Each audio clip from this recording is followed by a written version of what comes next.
নমস্কার। এই মুহূর্তে দেখছেন আজকের বিশেষ সংবাদ। চলুন দেরি না করে দেখে নেই আজকের গুরুত্বপূর্ণ খবরগুলির শিরোনাম।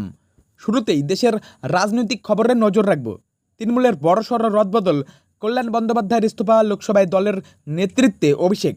অন্যদিকে ভুয়া ভোটার বিতর্কের আবহে মতুয়াদের সুরক্ষায় অমিত শাহের দ্বারস্থ হয়েছেন শান্তনু ঠাকুর। এর পাশাপাশি সুপ্রিম কোর্টের ভর্ৎসনার মুখে রাহুল গান্ধী, সেই খবরও থাকছে। রাজ্যের গুরুত্বপূর্ণ খবরে নজর দিলে দেখব, বাংলার বন্যার জন্য ডিবিসিকে সরাসরি দায়ী করলেন মুখ্যমন্ত্রী মমতা বন্দ্যোপাধ্যায়। এরপর রূপশ্রী প্রকল্পে বড়সড় আর্থিক দুর্নীতি, যার জেরে তদন্তের মুখে পড়েছে রায়গঞ্জের একটি পঞ্চায়েত। কোচবিহারের রাজনীতিতে নজর রাখলে দেখব, মাদক পাচারের অভিযোগে তৃণমূলের দুই নেতা বহিষ্কার। সবশেষে থাকছে দিল্লি পুলিশের নোটিশে বাংলা ভাষা বাংলাদেশি ভাষা হিসেবে উল্লেখ, যা নিয়ে তৈরি হয়েছে তীব্র বিতর্ক। আন্তর্জাতিক রাজনীতি ও অর্থনীতিতে চোখ রাখলে দেখব, ভারতের বিরুদ্ধে ষড়যন্ত্রের অভিযোগ ঘিরে নিজেই ফাঁদে পড়েছেন ডোনাল্ড ট্রাম্প। এই ছিল আজকের খবরের শিরোনাম। বিস্তারিত খবরে আমাদের সঙ্গেই থাকুন। আর এবার দেখে নেওয়া যাক বিস্তারিত খবর। তৃণমূলে বড় রদবদল, কল্যাণ বন্দ্যোপাধ্যায়ের ইস্তফা, লোকসভায় দলের নেতৃত্বে অভিষেক। নমস্কার। এই মুহূর্তে উঠে আসছে তৃণমূলের অন্দরের রাজনীতি সংক্রান্ত একটি বড় খবর, যা ঘিরে রাজনৈতিক মহলে শুরু হয়েছে ব্যাপক জল্পনা। লোকসভার প্রধান সচেতক বা চিফ হুইপের পদ থেকে পদত্যাগ করেছেন বর্ষিয়ান সাংসদ কল্যাণ বন্দ্যোপাধ্যায়। অন্যদিকে সর্বভারতীয় সাধারণ সম্পাদক অভিষেক বন্দ্যোপাধ্যায়কে লোকসভায় দলের নতুন দলনেতা করা হয়েছে। বিভিন্ন সংবাদ মাধ্যম থেকে প্রাপ্ত খবর অনুযায়ী দীর্ঘদিন ধরে অসুস্থ থাকা সুদীপ বন্দ্যোপাধ্যায়ের জায়গায় অভিষেক বন্দ্যোপাধ্যায়কে এই গুরুত্বপূর্ণ দায়িত্ব দেওয়া হয়েছে। একই দিনে কল্যাণ বন্দ্যোপাধ্যায়ের পদত্যাগ রাজনৈতিক মহলে নতুন মাত্রা যোগ করেছে। কল্যাণ বন্দ্যোপাধ্যায় প্রকাশ্যে বলেছেন যে, দলের মধ্যে ঝগড়া এবং সমন্বয়হীনতার অভিযোগের ওঠার কারণেই তিনি এই পদ থেকে সরে দাঁড়িয়েছেন। এই রদবদলকে সামনে রেখে লোকসভায় একটি নতুন কৌশল সাজাতে চাইছে তৃণমূল। বিধানসভা নির্বাচনের আগে এই পরিবর্তন দলের জন্য একটি নতুন দিক নির্দেশনা দেবে বলে মনে করছে রাজনৈতিক মহল। বাংলার বন্যার জন্য ডিবিসিকে দায়ী করলেন মুখ্যমন্ত্রী। নমস্কার। এই মুহূর্তে উঠে আসে রাজ্যের বন্যা পরিস্থিতি সংক্রান্ত একটি গুরুত্বপূর্ণ খবর। মুখ্যমন্ত্রী মমতা বন্দ্যোপাধ্যায় পশ্চিমবঙ্গের ভয়াবহ বন্যার জন্য দামোদর ভ্যালি কর্পোরেশন অর্থাৎ ডিবিসিকে সরাসরি দায়ী করেছেন। তিনি এটিকে কেবল ব্যর্থতা নয়, বরং একটি ষড়যন্ত্র এবং ম্যান মেড ফ্লাড বা মানুষের তৈরি বন্যা বলে অভিহিত করেছেন। বাংলা হান্ট পত্রিকার প্রতিবেদন অনুযায়ী মুখ্যমন্ত্রীর অভিযোগ, ডিবিসি কেন্দ্রের অধীনস্থ একটি সংস্থা এবং এটি বারবার বাংলার ক্ষতি করছে। তিনি পরিসংখ্যান দিয়ে দেখিয়েছেন যে এবছর আগের বছরগুলোর তুলনায় ডিবিসি থেকে অনেক বেশি জল ছাড়া হয়েছে, যা বন্যা পরিস্থিতিকে আরও ভয়াবহ করে তুলেছে। এই অতিরিক্ত জল ছাড়ার ফলে পশ্চিম মেদিনীপুর, বাঁকুড়া, হুগলি এবং পূর্ব বর্ধমান সহ একাধিক জেলা জলমগ্ন হয়েছে। এই পরিস্থিতিতে তিনি কেন্দ্র ও রাজ্য সরকারের মধ্যে সমন্বয়হীনতা নিয়েও প্রশ্ন তুলেছেন। দিল্লি পুলিশের নোটিশে বাংলা বাংলাদেশি ভাষা, তীব্র বিতর্ক। এই মুহূর্তে উঠে আসছে এক চাঞ্চল্যকর রাজনৈতিক খবর। সম্প্রতি দিল্লি পুলিশের একটি সরকারি নোটিশে বাংলা ভাষাকে বাংলাদেশি ভাষা হিসেবে উল্লেখ করা হয়েছে। এই ঘটনায় মুখ্যমন্ত্রী মমতা বন্দ্যোপাধ্যায় এবং দলের সর্বভারতীয় সাধারণ সম্পাদক অভিষেক বন্দ্যোপাধ্যায় তীব্র ক্ষোভ প্রকাশ করেছেন। বাংলা হান্ট এবং অন্যান্য সংবাদ মাধ্যম থেকে প্রাপ্ত তথ্য অনুযায়ী মমতা বন্দ্যোপাধ্যায় এই ঘটনাকে বাংলা ভাষার প্রতি অপমান এবং সংবিধান বিরোধী কাজ হিসেবে অভিহিত করেছেন। তিনি এক্স হ্যান্ডেলে লিখেছেন যে, বাংলা ভাষা রবীন্দ্রনাথ ও বিবেকানন্দের ভাষা, এটি শুধু ভুল নয়, এটি একটি অপমান। অন্যদিকে অভিষেক বন্দ্যোপাধ্যায় এটিকে একটি পরিকল্পিত অপমান বলে দাবি করেন এবং সংশ্লিষ্ট পুলিশ অফিসারকে সাসপেন্ড করার পাশাপাশি দিল্লি পুলিশের কাছে ক্ষমা চাওয়ার দাবি জানান। এই ঘটনা নিয়ে রাজনৈতিক মহলে ব্যাপক প্রতিক্রিয়া তৈরি হয়েছে। যদিও রাজ্য বিজেপির সভাপতি শ্রমিক ভট্টাচার্য এই ভাষা ব্যবহারের পক্ষে যুক্তি দিয়ে বলেছেন যে, এটি সঠিক এবং অবৈধ অনুপ্রবেশকারীদের শনাক্ত করার জন্য এই ধরনের সতর্কতা জরুরি। এই বিতর্কের ফলে জাতীয় রাজনীতিতে বাংলা ভাষা এবং বাঙালিদের অবস্থান নিয়ে নতুন করে উত্তেজনা সৃষ্টি হয়েছে। রূপশ্রী প্রকল্পে বড়সড় আর্থিক দুর্নীতি, তদন্তের মুখে রায়গঞ্জ।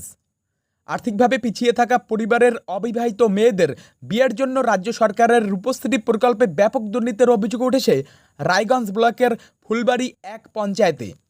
বিভিন্ন সংবাদ মাধ্যম থেকে প্রাপ্ত তথ্য অনুযায়ী রায়গঞ্জের এই প্রকল্পে বহু বিবাহিত মহিলাকেও বেআইনিভাবে 25,000 টাকা পাইয়ে দেওয়া হয়েছে বলে অভিযোগ।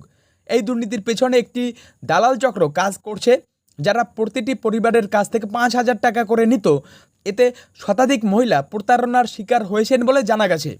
এই অভিযোগের সত্যতা খুঁজে পেয়েছেন স্থানীয় গ্রাম পঞ্চায়েত প্রধান সুনিতা রায় চক্রবর্তী। তবে তিনি বলেছেন, পঞ্চায়েতের কোনো ভূমিকা ছিল না, বরং ব্লক অফিস থেকেই এই টাকা সরাসরি দেওয়া হয়েছে। অন্যদিকে রায়গঞ্জের বিডিও প্রশান্ত বর্মন এই অভিযোগ অস্বীকার করে এটিকে একটি চক্রান্ত বলে মন্তব্য করেছেন। এই ঘটনার পর এখন সবাই তাকিয়ে আছে সরকারের তদন্তের দিকে।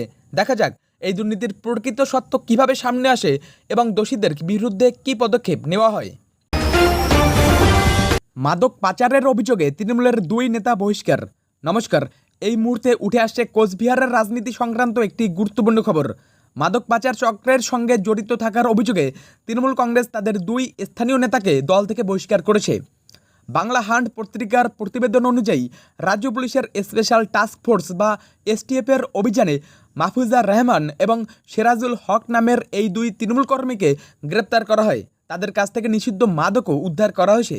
যদিও তাদের বিরুদ্ধে অভিযোগ এখনও প্রমাণিত হয়নি, তবুও দলের জেলা সভাপতি অভিজিৎ দে ভৌমিক জানিয়েছেন যে এমন কার্যকলাপ দলের ভাবমূর্তিকে ক্ষতিগ্রস্ত করছে। এই কারণে দল বিরোধী কাজ এবং সামাজিক অনৈতিকতার অভিযোগে এই 2 নেতাকে 6 বছরের জন্য দল থেকে বহিষ্কার করা হয়েছে। এই কঠোর পদক্ষেপের মাধ্যমে দল নিজেদের ভাবমূর্তি রক্ষায় যে আপোষহীন তা স্পষ্ট করে দিয়েছে। সুপ্রিম কোর্টের ভর্ৎসনার মুখে রাহুল গান্ধী। নমস্কার, এই মুহূর্তে উঠে আসছে দিল্লির রাজনীতি এবং বিচার বিভাগ সংক্রান্ত একটি গুরুত্বপূর্ণ খবর। একটি জনসভায় করা মন্তব্যের জন্য কংগ্রেস নেতা রাহুল গান্ধীকে তীব্র ভর্ৎসনা করেছে সুপ্রিম কোর্ট। বিভিন্ন সংবাদ মাধ্যম থেকে প্রাপ্ত খবর অনুযায়ী রাহুল গান্ধী অভিযোগ করেছিলেন যে চীন ভারতের প্রায় 2000 কিলোমিটার জমি দখল করে নিয়েছে। এই মন্তব্যের জন্য তার বিরুদ্ধে মানহানির মামলা দায়ের করা হয়। সেই মামলা খারিজ করার জন্য রাহুল সুপ্রিম কোর্টে আবেদন করলে বিচারপতি দীপঙ্কর দত্ত তাকে তীব্র ভর্ৎসনা করেন। বিচারপতি প্রশ্ন তোলেন, রাহুল গান্ধী কিভাবে জানলেন যে চীন 2000 কিলোমিটার জমি দখল করেছে? তিনি আরও বলেন, একজন ভারতীয় হিসেবে তার এমন মন্তব্য করা উচিত হয়নি এবং এটি দেশের সেনাবাহিনীর প্রতি অপমানজনক। আদালত এই মামলাটি এখনই খারিজ না করে কেন্দ্রকে বিষয়টি খতিয়ে দেখার জন্য নোটিশ পাঠিয়েছে। এই ঘটনায় আদালত স্পষ্ট করে দিয়েছে যে দেশের নিরাপত্তা সংক্রান্ত বিষয়ে রাজনৈতিক নেতাদের মন্তব্য করার সময় আরও সতর্ক থাকা উচিত। ভারতের বিরুদ্ধে ষড়যন্ত্রে নিজেই ফাঁদে ট্রাম্প। এই মুহূর্তে উঠে আসে আন্তর্জাতিক রাজনীতি এবং বাণিজ্য সংক্রান্ত একটি গুরুত্বপূর্ণ খবর। মার্কিন প্রেসিডেন্ট ডোনাল্ড ট্রাম্পের ভারতের বিরুদ্ধে একটি ষড়যন্ত্রে জড়িয়ে পড়ার অভিযোগ উঠেছে, যা আমেরিকায় নতুন সংকট তৈরি করেছে। বিভিন্ন সংবাদ মাধ্যম থেকে প্রাপ্ত খবর অনুযায়ী ট্রাম্প বিশ্বের বিভিন্ন দেশ থেকে, বিশেষ করে ভারত থেকে ওষুধ আমদানির ওপর শুল্ক আরোপের হুমকি দিয়েছেন। তিনি চান আমেরিকা নিজের প্রয়োজনীয় ওষুধ নিজেরাই তৈরি করুক, কিন্তু বিশেষজ্ঞদের মতে এই পরিকল্পনা বাস্তবসম্মত নয় এবং এর ফলে আমেরিকা নিজেই ফাঁদে পড়তে পারে। CNN সহ বিভিন্ন আন্তর্জাতিক সংবাদ মাধ্যমের প্রতিবেদন থেকে জানা যায়, ট্রাম্পের এই সিদ্ধান্তের ফলে আমেরিকার বড় ওষুধ কোম্পানিগুলো বিশাল বিনিয়োগের পরিকল্পনা করলেও ওষুধ তৈরির কাঁচামালের জন্য তাদের এখনও ভারত ও চীনের ওপর নির্ভর করতে হবে। উপরন্তু আমেরিকায় উৎপাদন খরচ বেশি হওয়ায় ওষুধের দাম বাড়বে, যা সাধারণ মানুষের ওপর আর্থিক চাপ সৃষ্টি করবে। এই পরিস্থিতিতে বিশেষজ্ঞদের মতে ট্রাম্পের এই পরিকল্পনা বাস্তবে কঠিন এবং এর ফলে অনেক ওষুধ কোম্পানির দেউলিয়া হয়ে যাওয়ার আশঙ্কাও রয়েছে। ভুয়ো ভোটার বিতর্কের আবহে মতুয়াদের সুরক্ষায় অমিত শাহের দ্বারস্থ শান্তনু। ভোটার তালিকার বিশেষ নিবিড় সমীক্ষা বা SIR প্রক্রিয়া নিয়ে তৈরি হওয়া বিতর্কের আবহে মতুয়াদের সুরক্ষার দাবিতে কেন্দ্রীয় স্বরাষ্ট্রমন্ত্রী অমিত শাহের সঙ্গে বৈঠক করেছেন কেন্দ্রীয় মন্ত্রী শান্তনু ঠাকুর। বিভিন্ন সংবাদ মাধ্যম থেকে প্রাপ্ত খবর অনুযায়ী কেন্দ্রীয় মন্ত্রী শান্তনু ঠাকুর মতুয়া সম্প্রদায়ের বেশ কয়েকজন প্রতিনিধিকে সঙ্গে নিয়ে দিল্লিতে অমিত শাহের সঙ্গে দেখা করেন। এই বৈঠকে মূল আলোচনা হয়েছে আসন্ন SIR প্রক্রিয়া এবং তার ফলে মতুয়াদের উপর সম্ভাব্য প্রভাব নিয়ে। মতুয়াদের একাংশের মধ্যে আশঙ্কা রয়েছে যে এই প্রক্রিয়ায় তাদের নাম ভোটার তালিকা থেকে বাদ যেতে পারে। এই পরিস্থিতিতে মতুয়াদের সুরক্ষা নিশ্চিত করার জন্য অমিত শাহের কাছে একটি রোডম্যাপ বা কার্যপন্থা চাওয়া হয়েছে। এই বৈঠকের পর মতুয়াদের মধ্যে তৈরি হওয়া উদ্বেগ কিছুটা হলেও কমবে বলে মনে করা হচ্ছে।